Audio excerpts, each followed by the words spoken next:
Hi, my name is Frank Schaefer. I am an author and a painter and a political activist. I started my life as the son of an evangelist, Francis Schaeffer, who became a worldwide phenomena, best-selling author, and then one of the early leaders in the 1970s and 80s of the religious right. Thus, my family had something to do with laying the groundwork for Donald Trump's ascension to power in the 2016 election. Following the Helsinki debacle, where Trump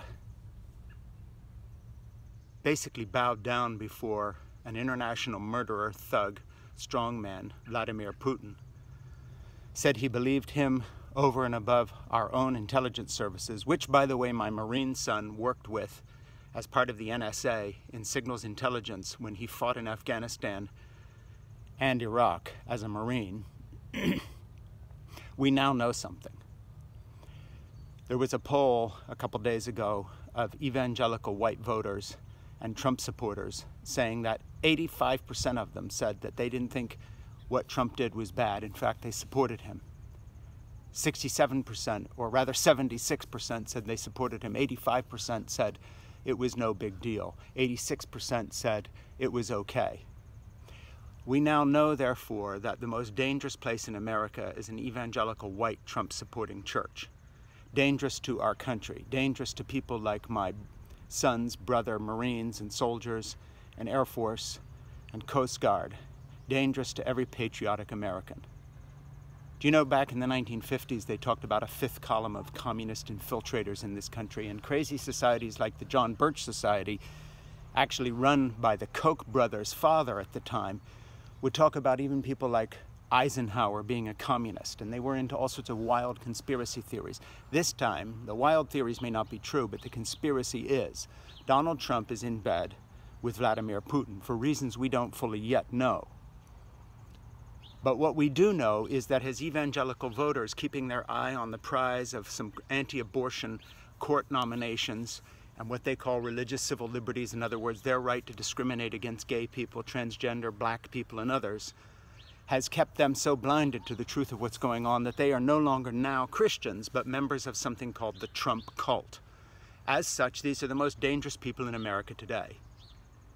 The white evangelical voter who supports Trump is now the greatest single danger to American democracy and global democracy, and even the global economy, as Trump trashes the world economy and stops its progress that we now have. So it's time to tell the truth. White evangelical Christianity may have been snubbed by liberal elites. Hey, back in the day, in the 70s and 80s, I was on the Today Show with Jane Pauley arguing that our evangelical books should be counted equally along with New York Times bestsellers. We were outselling them, and we were snubbed. And evangelicals have been mocked, and fundamentalists since the Scopes trial were mocked. All of that is true. But however we got here, even though a lot of it is the liberal elite's fault, the fact remains evangelicals now are the fifth column in America.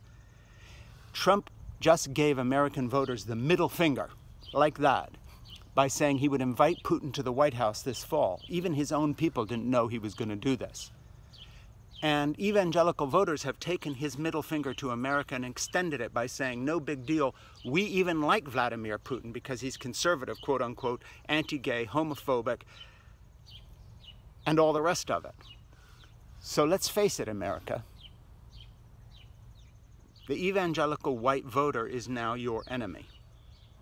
It may be partially the liberals' fault that it became this way, in the same way the underclass was ignored and is furious, justifiably so, with our elites. But however we got there, they are our enemy. They are the enemy of democracy, freedom, human rights, and even civility. People like Franklin Graham, people like Jerry Falwell Jr., and these others, Ralph Reed, and all these other evangelical sycophants sucking up to Trump as he sucks up to Putin, are setting our country up for the most massive and cataclysmic failure in foreign policy, in economics, in civil rights, and all the rest of it. I say it again, mark this. It was all theory before, but the poll showing that evangelical white voters supported Trump as he went and sold us down the river treasonously to Vladimir Putin have made themselves traitors. These are not patriots. These are not Americans. These are traitors to everything we hold dear.